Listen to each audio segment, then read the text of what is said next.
Terus apa yang dicari oleh seluruh manusia ini, seluruh orang-orang yang berakal ini? Yas'auna fi daf'il hammi wal gham. Mereka berupaya untuk mengusir rasa gundah gulana. Mereka berusaha untuk mengusir kegalauan dari hati mereka. Ada yang cara mengusir kegalauannya dengan cara makan dan minum. Wisata kuliner, berangkat sana, berangkat sini. Tujuannya apa? Ingin nyenang hati. Jadi semua itu ada yang dengan cara makan dan minum. Wisata kuliner tadi. Wa hadza fit tijara wal kasb. Ada yang dengan bisnis, usaha, buka usaha lagi, buka usaha lagi. Wa hadza bin nikah. Ada yang urusannya kawin lagi, kawin meneng. Tujuannya memang dia untuk mengusir kegalauan tadi dari hatinya, untuk mendapatkan kebahagiaan. Wa hadza fil lagwi wal la'ib. Ada yang dalam rangka mengusir kegalauannya itu dengan permainan. Main bola kek, main bulu tangkis, atau ada yang mungkin jalan-jalan, wa ghairu dzalik, dan macam-macam lagi cara mereka mengusir kegalauan mereka. Makanya kadang-kala orang menyebutnya apa? Refreshing. Adulah, sumpek. Cari apa? Cari refreshing supaya menyegarkan kembali hati mereka. Walam ara fi jami'i hadhihi turuq tariqan muwassilan ilaih. Tapi ternyata kata beliau, aku melihat di semua jalan yang mereka titi itu nggak ada yang mengantarkan kepada hilangnya kegalauan dari hati mereka. Wala'alla aktsaraha innama yuwassil ila diddi. Kebanyakannya itu malah bikin ngeluh. Bukan kegalauan yang hilang, tapi kesumpekan yang datang. Kalau bicara makan, orang habis makan enak itu macam-macam, pikirnya dia seneng, tahu-tahu kolesterol. Bukan tambah seneng. Ada yang asam urat. Jadi setelah makan bukan berbahagia, tapi nyilu-nyilu kakinya. Wa innamal iqbal 'ala Allahi wahda, kata beliau, hanya satu jalan yang mengantarkan kepada hilangnya kegalauan, yaitu dengan kembali kepada Allah Azza wa Jalla. Mengutamakan Allah dari segala kesenangan, dari segala kepuasan dunia ini. Falaisa lil abdi anfa' min hadzal tariq. Enggak ada jalan yang lebih bermanfaat buat hamba kecuali jalan ini. Ini yang akan mengantarkan kepada kebahagiaan, kedamaian dan ketentraman.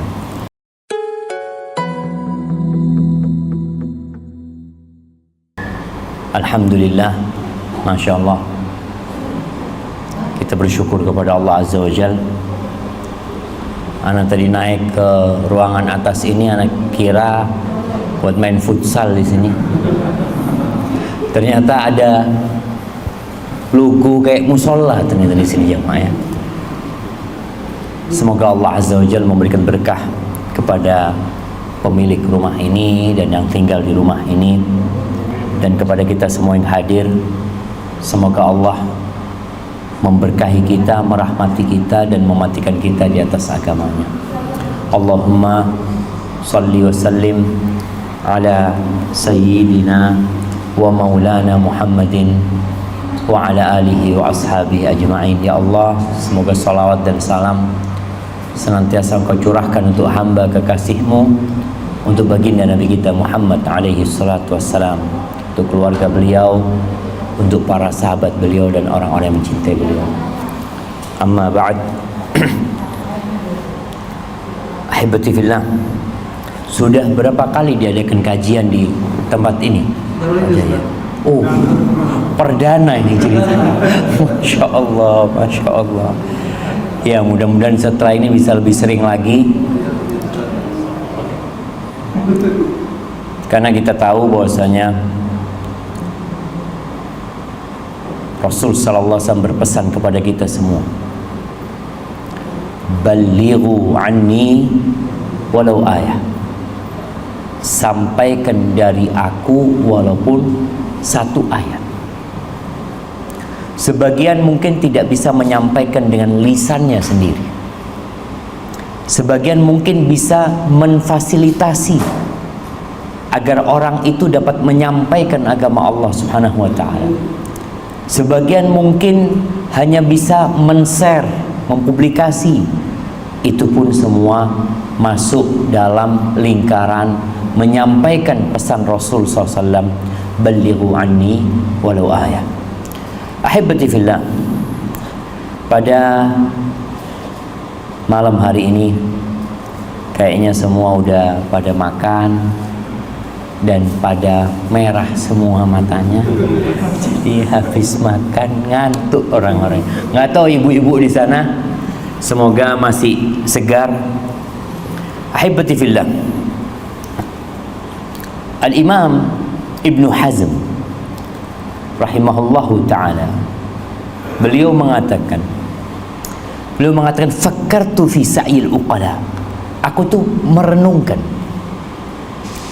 tentang usaha yang dilakukan oleh orang-orang yang berakal. Fara'aitu sa'yahum kullahum fi matlubin wahid.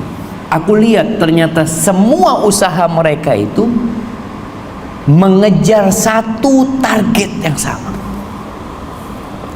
walaupun cara dan metode mereka mencapainya berbeda-beda. Terus apa yang dicari oleh seluruh manusia ini, seluruh orang-orang yang berakal ini? Yas'auna fi daf'il hammi wal gham.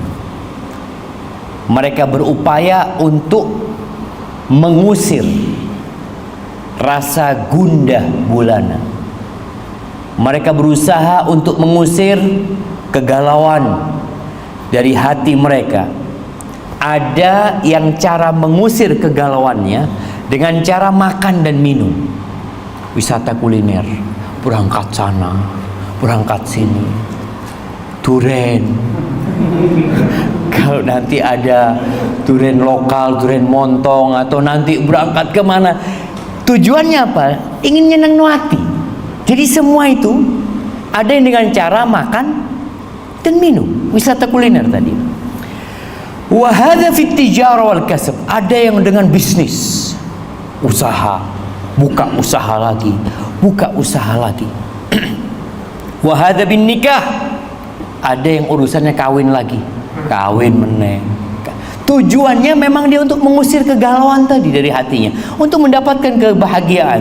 Wa hadza fil lagwi wal la'ib, ada yang dalam rangka mengusir kegalauannya itu dengan permainan, main bola kek, main bulu tangkis, atau ada yang mungkin jalan-jalan, wa ghairu dzalik, dan macam-macam lagi cara mereka mengusir kegalauan mereka. Makanya kadang-kala orang menyebutnya apa? Refreshing. Aduh lah, sumpek. Cari apa? Cari refreshing supaya menyegarkan kembali hati mereka.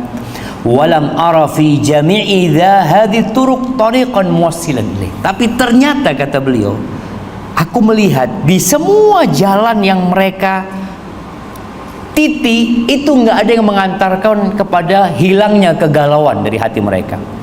Wala'alla aktsaraha innama yuwassil ila diddi. Kebanyakannya itu malah bikin ngeluh.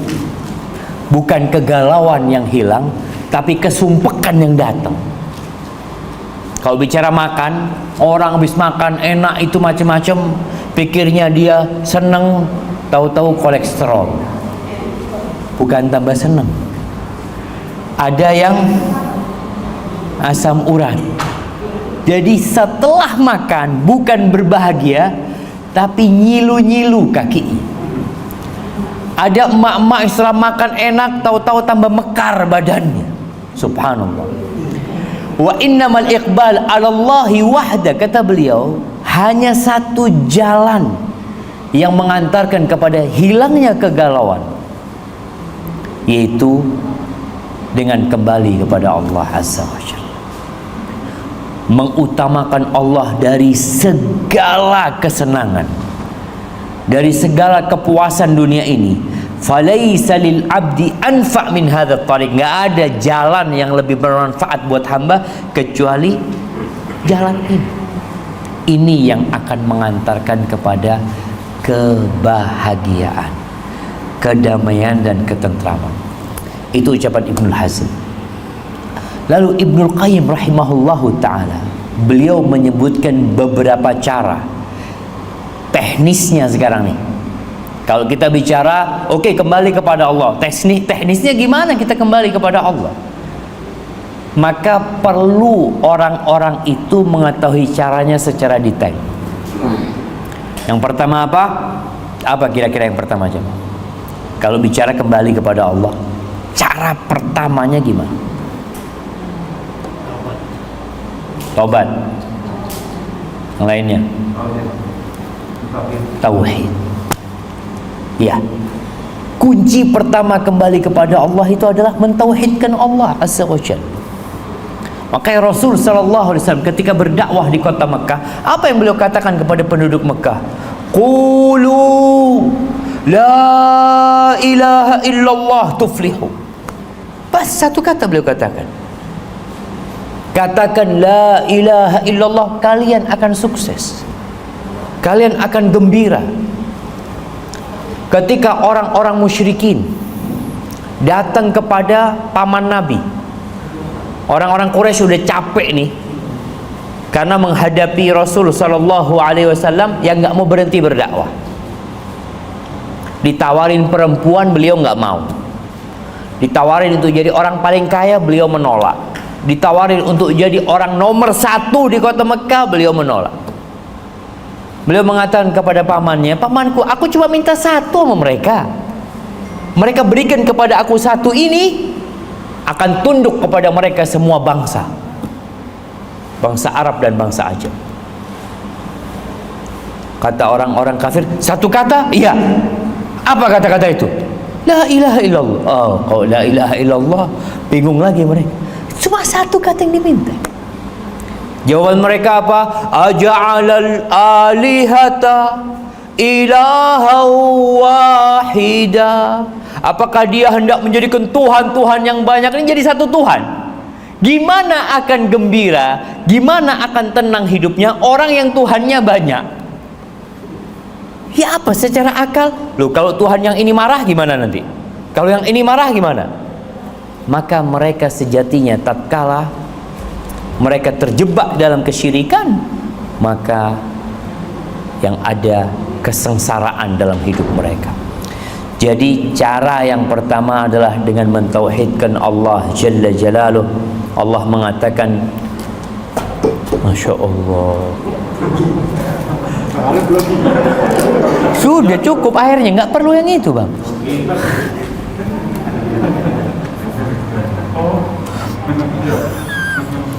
Bismillah.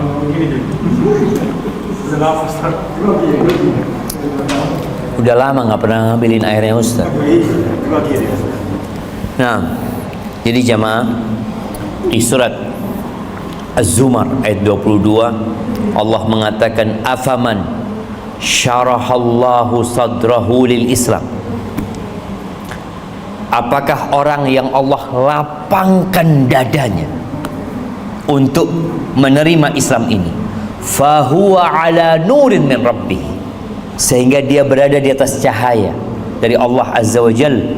Fawailun lil qasiyati qulubuhum min dzikrillah. Celaka, sengsara buat orang-orang yang hatinya keras dari mengingat Allah Azza wa Jalla.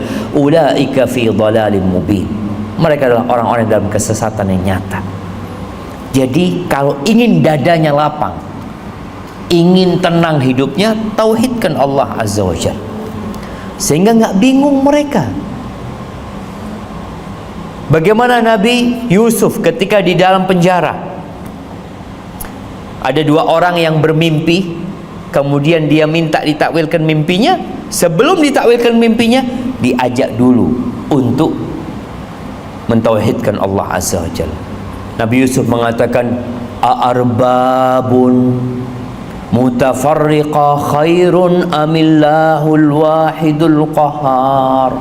Apakah Tuhan-Tuhan yang bermacam-macam itu lebih baik daripada Allah yang esa yang satu? Ya nggak mungkin lah. Yang satu yang lebih baik, sehingga kalian tenang beribadah kepadanya. Nah, arbabun mutafarriqun khairun amillahul wahidul qahhar. Jadi cara yang pertama adalah dengan mentauhidkan Allah Azza wa Jalla. Mungkin kita merasa, alhamdulillah Ustaz, kita semua mentauhidkan Allah. Kita ini orang-orang Islam, udah ngaji tauhid, udah apa. Kadangkala ilmu kita tentang tauhid benar, tapi praktek kita belum pas. Urusan rezeki coba kita bicara. Yakin Allah yang memberikan rezeki? Iya. Ketika di PHK, kebingungan. Lu mana tauhidnya? Yang ngasih rezeki itu siapa? Katanya Allah. Kenapa ketika di PHK engkau jadi bingung?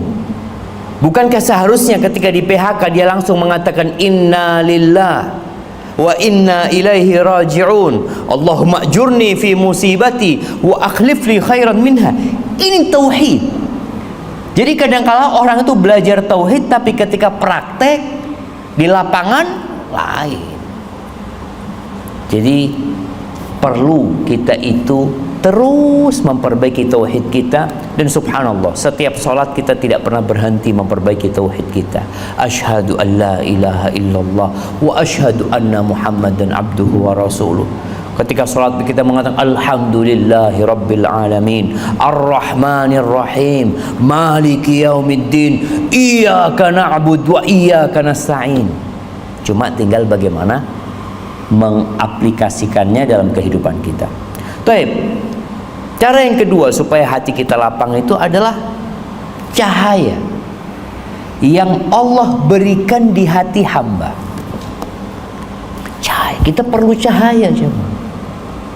Makanya kalau kita ke masjid doanya apa? Apa doanya? Yo, ini yang udah pada ngaji mau tanya, doanya ke masjid apa? Allahumma ja'al fi qalbi nur. Minta cahaya sama Allah. Ya Allah, jadikan di hatiku nur. Wa fi sam'i nura, wa fi basari nura, wa an yamini nura, wa an shimali nura.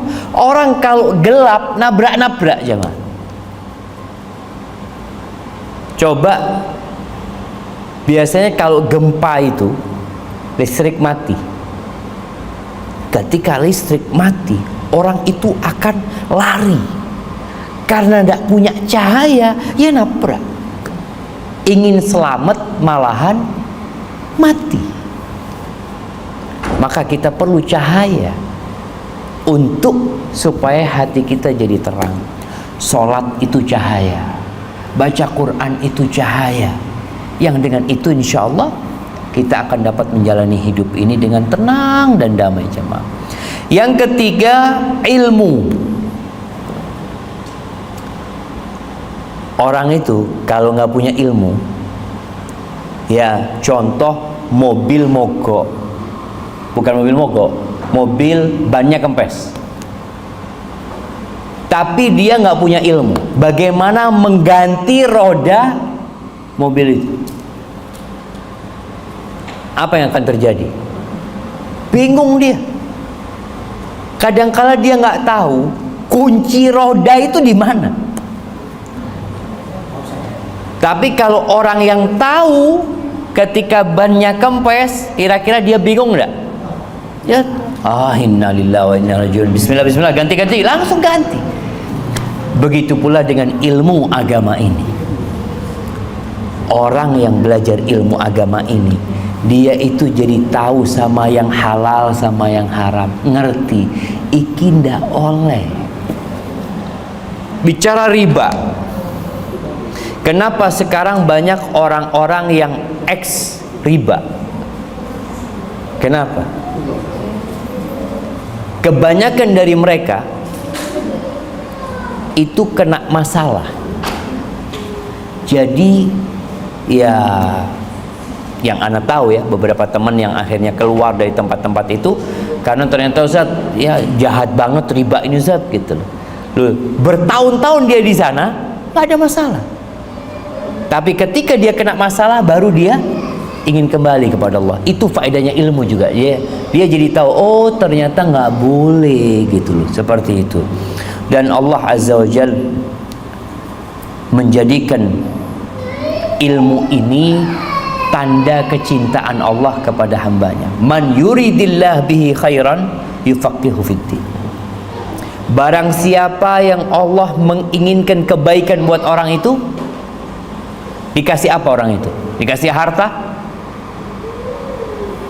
Allah jadikan orang itu belajar agama, memahami agama. Alhamdulillah kita malam ini menyempatkan diri kita untuk belajar agamanya. Semoga itu tanda cinta Allah kepada kita-kita yang hadir di sini ya. Dan kita juga tahu Allah itu menyuruh Nabi minta tambahan dari satu hal. Tambahan apa? Ilmu. Wa qul rabbi zidni ilman. Bukan rabbi zidni malan. Ya Allah tambahkan harta kepadaku, tambahkan rumah kepadaku, tambahkan usaha. Rabbi zidni ilman. Ya Allah tambahkan kepada aku ilmu. Tiap pagi Nabi SAW minta apa? Allahumma inni as'aluka ilman nafi'an. Tadi yang membuat hati jadi lapang itu karena orang belajar gitu. Walhamdulillah kita masih mau belajar agama ini. Kemudian yang keempat tadi yang disebutkan, taubat. Kembali kepada Allah Azza wa Jalla. Karena dosa itu membuat hati kita penuh dengan noda. Satu dosa, satu nokta. Dua dosa, dua nokta. Makanya ada orang yang semua hatinya penuh dengan nokta-nokta itu, sehingga kalau dikasih nasihat nggak nyambung sudah. Nggak bisa dikasih tahu. Bahkan orang itu menjadi orang yang paling sempit hidupnya, walaupun bergelimang harta. Karena dia penuh dengan dosa. Caranya gimana? Ya kembali kepada Allah Azza wa Jalla. Allah mengatakan wa anibu ila rabbikum. Kembalilah kalian kepada Allah Azza wa Jalla. Allah mengatakan wa tubu ilallahi jami'an. Taubatlah kalian semuanya.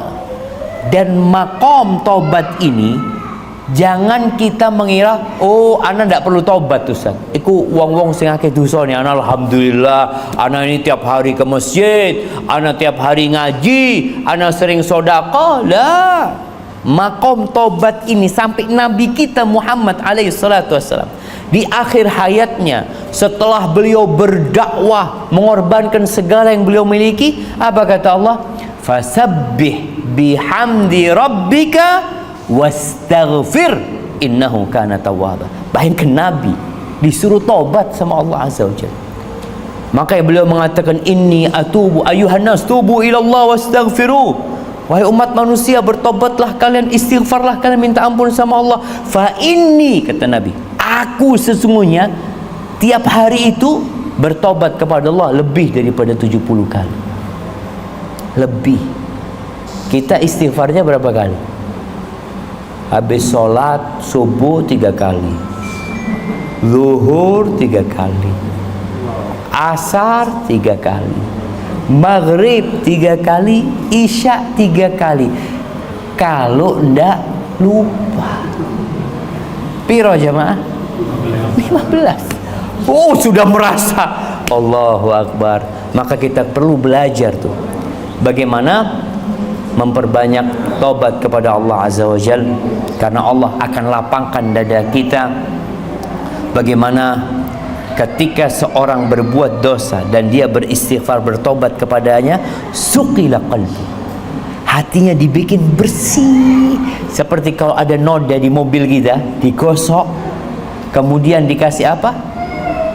Yang penggilap itu, setelah dibersihkan, digilapkan. Itu yang terjadi dengan hati yang bertobat kepada Allah Azza wa Jalla. Masya Allah. Ada yang telat, wong Sidoarjo iki telat. Ya apa ceritane? Hah? Wong Jember ndak telat. Masya Allah. Ya, apa kabarnya, sehat? Alhamdulillah, barakallahu fikum. Ini udah dikasih air yang hadirin? Enggak? Aman semuanya? Anak Bang Teddy udah ngantuk banget. Masya Allah. Jamaah tenang, bentar lagi selesai jamaah. Ada isi minum.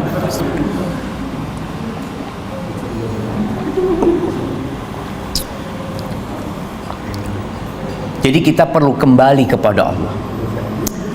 Yang berpaling dari Allah, ada orang ketika punya masalah bukan datang ke masjid, datang ke kafe, datang ke tempat-tempat maksiat.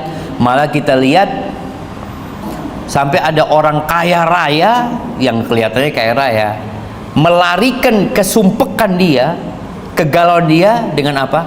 Sabu-sabu. Dia pikir dengan nyabu itu tenang hidupnya. Enggak, bukan tenang orang nyabu itu, akalnya hilang. Kalau akalnya balik, galau lagi dia. Ketika akalnya hilang, kayak orang gila. Pernah lihat orang gila galau? Oh, galau, nggak ada. Nggak ada orang gila galau, karena akalnya nggak ada. Begitu pula orang yang mengkonsumsi. Nggak pernah lihat kan, Pak? Orang gila galau gitu merasa benar. Orang gendeng bebas itu. Bebas, orang gendeng bebas dia. Makan apa, tidur di mana, nggak ada urusan dia. Karena memang akalnya udah hilang. Seperti itu. Ketika akalnya balik, galau lagi dia. Maka Allah Azza wa Jalla mengatakan di surat Thaha ayat 124, "Wa man a'rada an dzikri fa inna lahu ma'isyatan dhanka." Barang siapa yang berpaling dari mengingatku, maka sesungguhnya bagi dia kehidupan yang melarat, yang sempit. Wa nahsyuruhu yaumal qiyamati a'ma. Dan kami akan himpun dia pada hari kiamat, dibangkitkan dari kuburannya buta. Ketika dia keluar dari kuburannya, dia dengar ada panggilan, cuma dia nggak kelihatan. Apa kata dia? Qala rabbi lima hasyartani a'ma. Ya Allah, kenapa engkau himpun aku dalam kondisi buta? Wa qad kuntu basira. Aku bisa ngelihat dulu ketika hidup di dunia. Qala kadzalika atatka ayatuna fanasitaha wa kadzalika al-yauma tunsa. Begitulah datang kepadamu ayat-ayat kami, engkau abaikan, maka hari ini engkau dilupakan. Nauzubillah min dzalik. Kemudian yang kelima, senantiasa mengingat Allah, berzikir. Zikrullah ini amalan yang paling ringan, jemaah.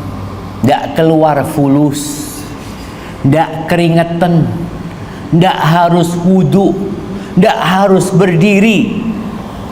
Terus gimana? Ya terserah. Mau naik mobil, mau naik motor, mau selonjoran, mau sambil goes. Subhanallah. Ini amalan yang mulia sekali yang kata Allah Azza wa Jalla di surat Ra'd ayat 20, "Alladzina amanu wa tatma'innu qulubuhum bi dzikrillah, ala bi dzikrillah tatma'innul qulub."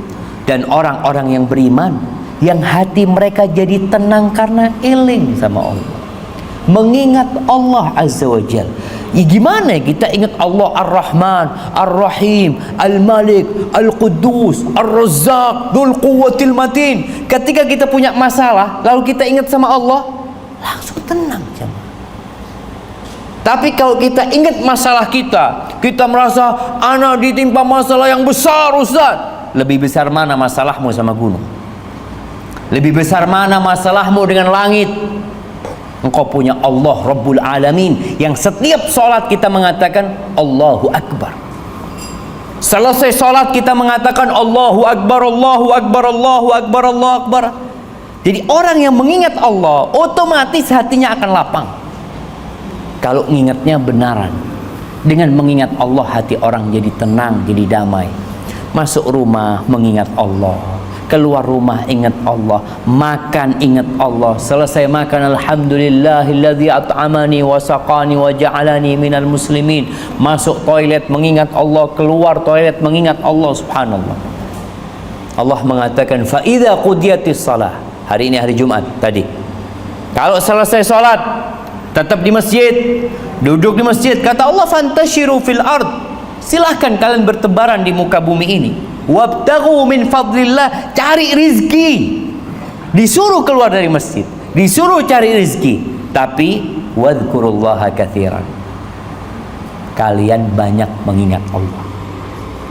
Jadi banyak mengingat Allah itu bukan hanya di masjid. Keluar masjid harus lebih banyak mengingat Allah.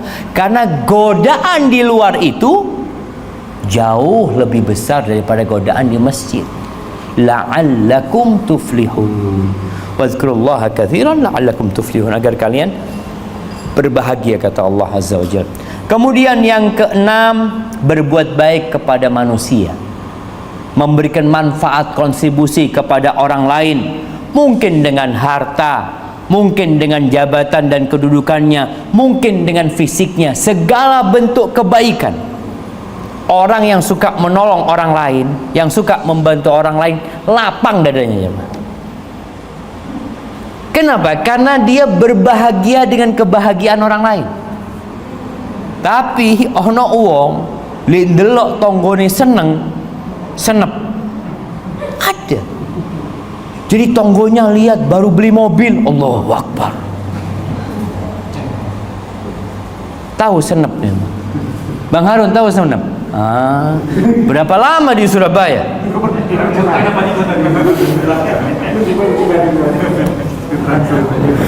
Nah, jadi berbuat baik kepada orang lain itu membuat lapang dada kita. Karena kita berbahagia dengan kebahagiaan orang lain. Rasul sallallahu alaihi wasallam ketika ditanya orang yang paling baik, orang yang paling dicintai Allah, apa kata Nabi SAW? Yang paling banyak sholatnya, yang paling rajin ke masjid. Kata beliau alaihi salatu wassalam, ahabbun nas ilallah khairun nas anfa'uhum linnas. Yang paling bermanfaat buat orang lain. Orang yang paling cintai Allah, yang paling bermanfaat buat orang lain. Siapa orang yang paling pantas mendapatkan kebaikan kita? Kerabat kita. Jangan sampai kita di keluarga kita itu ribut. Berapa banyak orang-orang yang putus silaturahim gara-gara harta. Seharusnya kita berpikir, kalau harta ini memutuskan silaturahim, ambil antum semua. Ambil antum. Kadang-kala kan enggak. Kakak beradik enggak bertegur sapa bertahun-tahun gara-gara harta. Kita ya sing waras ngalah. Seharusnya enggak. Daripada memutuskan silaturahim, ambil itu harta. Rasulullah sallallahu alaihi wasallam memberikan contoh orang yang rajin sedekah, yang baik hati, yang dermawan itu seperti orang sama orang yang bakhil itu seperti orang yang pakai baju besi. Pakai baju besi yang dari gelang-gelang itu, jemaah. Yang kata Nabi sallallahu alaihi wasallam, "Alaihima jubbatani min hadid." Orang ini pakai baju besi. Tangannya itu seperti dibelenggu ke lehernya. Ketika orang itu sedekah, maka baju besi itu semakin melebar. Semakin melebar, semakin melebar. Sehingga baju besi itu bisa menutupin tangannya dari serangan musuh, jemaah. Tapi kalau orang itu bakhil, semakin sempit baju besi itu, sehingga ke lehernya, badannya semua kelihatan, tidak menutupi dirinya. Seperti itu permisalan orang yang bakhil dengan orang yang rajin sedekah. Maka emak-emak nih, ingat emak-emak itu banyak di neraka. Kenapa? Karena kufur sama suaminya. Terus solusinya apa?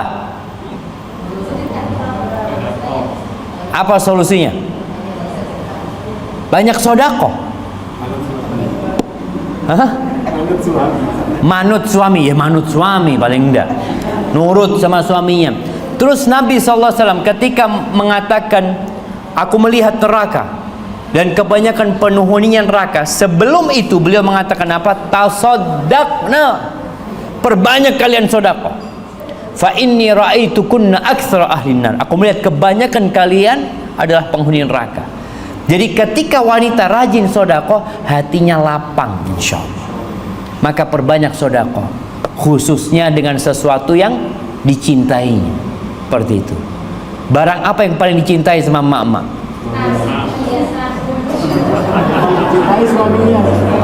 Suaminya. Suaminya, sedekahkan suaminya. Jadi yang paling cintai mama itu kadang-kadang dia nggak cinta sama suaminya. Wes tuwek bojone anu. Jadi bukan cinta Pak Johan. Jadi kesian wes. Aduh wes. Ya apa wes. sudah dulu mau ceritanya habis manis sepah dibuang nggak enak gitu loh. Maka perbanyak sedekah khususnya dari apa yang dia cintai, itu akan membuat hatinya lapang. Kemudian yang ketujuh, ini ucapan Ibnu Qayyim ya, asy-syaja'ah, keberanian. Orang yang berani itu lapang dadanya. Tapi orang yang takut, ya lihatlah, ada orang lewat kuburan langsung nafasnya itu sesek, ngos-ngosan karena takut. Ketika menghadapi musuh di medan perang, kita lihat bagaimana umat Islam yang jumlahnya pada waktu perang Yarmuk, jumlah umat Islam itu 50.000, jumlah pasukan musuh 200.000. Kok bisa kalah yang 200.000? Karena rasa takut itu membuat mereka nggak bisa ngangkat pedang, nggak bisa. Orang kalau sudah takut itu jadi ya ngangkat badannya nggak bisa dia. Tapi seorang yang berani, subhanallah, hatinya jadi lapang. Maka ibu-ibu jangan takut di rumah, kadangkala ada suara malam-malam karena suaminya nggak ada, takut sama suaranya tekek, olah apa, nggak. Karena kalau orang takut terus terang hatinya akan sempit. Kemudian yang kedelapan, penyakit hati harus dikeluarkan. Apa istilah medisnya? Detox. Iya, detox, keluarkan racun itu. Iya, detox. Iya, setelah kita memasukkan kebaikan-kebaikan itu yang tadi kita udah bicarakan, perlu dikeluarkan segala keburukan dari hati kita. Ya, mulai yang namanya hasud, iri, dengki, riya, ya, dendam. Perempuan ini punya sifat pendendam, betul? Enggak salah? Mungkin salah, enggak apa-apa, ini kita tanya gitu loh. Perempuan itu punya sifat, tadi kita bicara apa? Perempuan itu sifatnya kufur nikmat.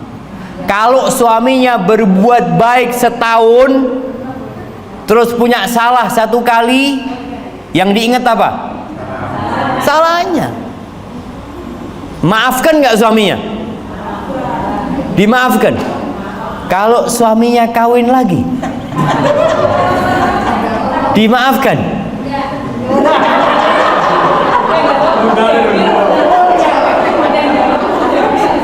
Nah, oh enggak, dia enggak dimaafkan suaminya. Nah, ini yang menyebabkan orang itu tidak pandai memaafkan, hidupnya akan sengsara. Makanya orang itu kalau sudah ngelihat dia umpamanya nggak suka sama kawannya atau pernah disakiti sama kawannya, ketika kajian umpamanya kawannya datang, sempit dada dia. Bahkan kalau kawannya itu masuk lewat pintu kanan, dia nggak mau masuk lewat sana, dia cari tempat lain. Dan ketika melihat sandal kawannya, a'udzubillah, dia pulang nggak kajian akhirnya, gara-gara tadi nggak memaafkan, menyimpan dendam. Makanya Rasul SAW orang yang hatinya paling lapang. Beliau disakiti sama penduduk Mekah berapa tahun, jemaah? 13 tahun ketika beliau di Mekah, tambah 8 tahun ketika beliau hijrah. Bagaimana perang Badar, perang Uhud, perang Khandaq. Tahun ke-6 beliau mau berangkat umrah sallallahu alaihi wasallam, dilarang umrah sama penduduk Mekah. Pada tahun ke-8 Nabi SAW menaklukkan kota Mekah. Apa kata Nabi kepada penduduk Mekah? Ini kesempatan nih Nabi. Kalau Nabi mau membalas dendam, mau menyelesaikan urusan sama mereka, selesai. Beliau mengatakan kepada mereka, idhabu fa antum tulaqa, silahkan kalian pergi semua, kalian aku bebaskan.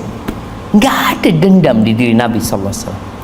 Sampai kepada putranya Abu Jahal, Ikrimah bin Abu Jahal, bagaimana dia memusuhi Nabi alaihi salatu wassalam. Ketika penaklukan kota Mekah, Ikrimah itu kabur, dia meninggalkan kota Mekah, dikejar sama kawannya.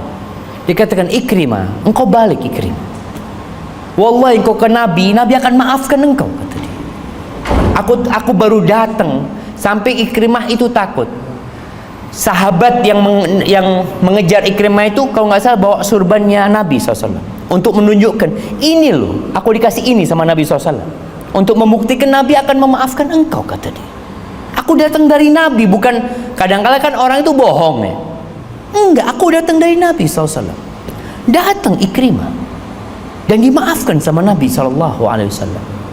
Subhanallah. Jadi hilangkan segala penyakit hati kita, jamaah. Dunia ini yang luas jadi sempit gara-gara hati kita menyimpan dendam, tidak mau memaafkan, iri dan dengki. Kemudian yang terakhir, oh betul, jam 20.30 sudah, jamaah. Yang terakhir ini, meninggalkan banyak menonton yang kurang berguna. Banyak bicara, banyak mendengarkan, banyak kumpul, banyak tidur, banyak makan. Tinggalkan hal-hal mubah, jangan terlalu banyak, dikurangin. Nongkrongnya dikurangin, ngobrolnya dikurangin, tidurnya dikurangin. Penghuni surga itu, apa kata Allah tentang mereka? Kanu qalilan minal laili ma yahja'un. Mereka itu kalau malam hari sedikit tidurnya. Ketika Nabi SAW sedang makan bersama, tahu-tahu ada sahabat yang bersendawa. Apa bersendawa ini? Kelekean. Nabi menegur sahabat ini, kuffa anna jusha'ak, tahan sendawamu ini. Fa inna aktsaran nasi shib'an fid dunya, fa inna atwalan nasi ju'an yaumal qiyamah aktsaruhum shib'an fid dunya. Orang yang paling panjang kelaparannya di akhirat, di hari kiamat itu yang paling sering kenyangnya di dunia, paling panjang kenyangnya di dunia. Jadi dikurangin. Kita ya biasa-biasa aja, jangan berlebih-lebihan dalam melakukan hal-hal yang mubah, karena biasanya kebanyakan itu membuat hatinya jadi sempit ya. Orang kalau ngobrol, tahu-tahu selesai ngobrol tukaran. Seperti itu, karena gurau juga yang keterlaluan. Itulah jamaah beberapa perkara atau 9 perkara yang disebutkan oleh Al-Imam Ibnul Qayyim rahimahullahu ta'ala untuk mendapatkan kelapangan dada, kebahagiaan dan ketenangan dalam hidup ini. Hadza wallahu a'lam bishawab. Itu yang dapat Anda sampaikan, kurang lebihnya mohon maaf. Anda kembalikan ke tuan rumah. Barakallahu fikum. Sultan, kasihkan abahnya. Bo iya.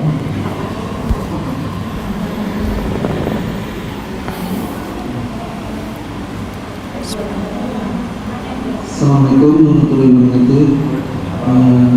Buat teman-teman, mungkin Ustaz masih mau kasih kesempatan untuk bertanya. Barangkali ada yang mau bertanya. Ibu-ibu mungkin ada mau bertanya. Ini ruangannya besar, mic-nya cilik cuma Sultan ya. Bisa. Kedengaran tapi ibu-ibu. Oh dengar, aman Sultan. Aman Sultan. Gimana ibu? Ada yang mau bertanya mungkin? Mungkin bapak-bapak. Tidak ada. Sudah ngantuk. Wes.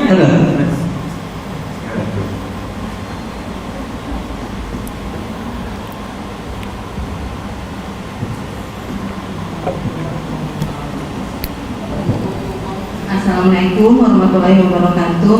Waalaikumsalam warahmatullahi Ustaz, wabarakatuh. tadi salah satu kabar hidup tenang itu banyak bersedekah, terutama istri. Sekarang gini Ustaz, harta suami kan istri nggak boleh mengeluarkan kalau tanpa sepengetahuan suami. Terus kita mau bersedekahnya gimana kalau kadang ya Ustaz tidak sering suaminya nggak kasih izin begitu Ustaz. Terus kita kan kadang ketemu terus mau kasih, terus bagaimana ya kalau itu belum minta izin sama suami, itu bagaimana Ustaz solusinya? Masya Allah. Assalamualaikum warahmatullahi wabarakatuh. Waalaikumsalam warahmatullahi wabarakatuh. Ini istrinya siapa yang tanya? Masya Allah. Mana mic-nya? Hah?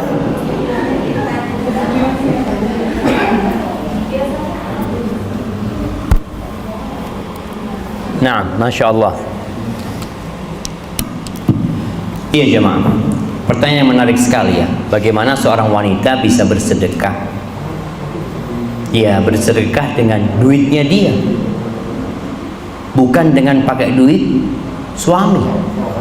Karena memang kalau pakai duitnya suami harus izin suami.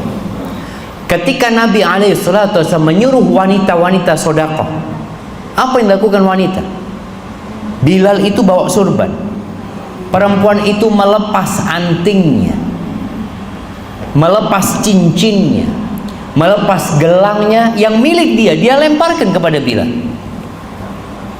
Jadi kalau bicara sedekah, ya memang dari uang perempuan ini. Kalau sang suami tidak memberikan izin, maka jangan. Kecuali suami memberikan izin umum. Jadi memang ada suami-suami mungkin yang kurang dermawan ya. Dia membolehkan istrinya mensedekahkan barang-barang yang sudah tidak layak. Kan banyak kan baju tidak layak pakai baru disedekahkan. Makanan tidak layak makan baru dikeluarkan dari kulkas. Oh, ngomong makanan, Mustafa, di mobil itu ada roti yang kita bawa dari Jember tadi. Yang mana? Ya kotak merah itu. Bawa, ambil itu. Nah, sedekahkan itu. Enggak, itu masih layak makan.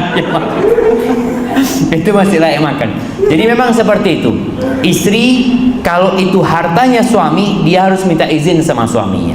Ketika dia tidak bisa bersedekah dengan harta memang karena dia tidak memiliki, kata Nabi SAW, ittaqun nar walau bisyiqqi tamrah. Kalian selamatkan diri kalian dari api neraka walaupun dengan setengah butir kurma. Fa in lam tajidu fa bi kalimatin thayyibah.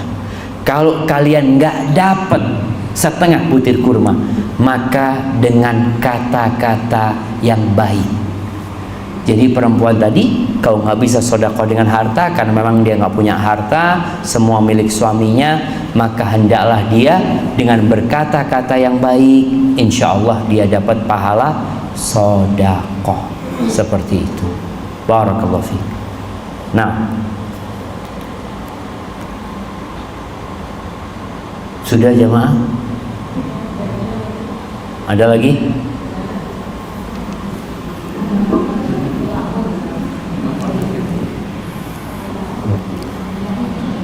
Pak Wahid itu sendennya tidak kuat Pak Wahid Pak Yuli.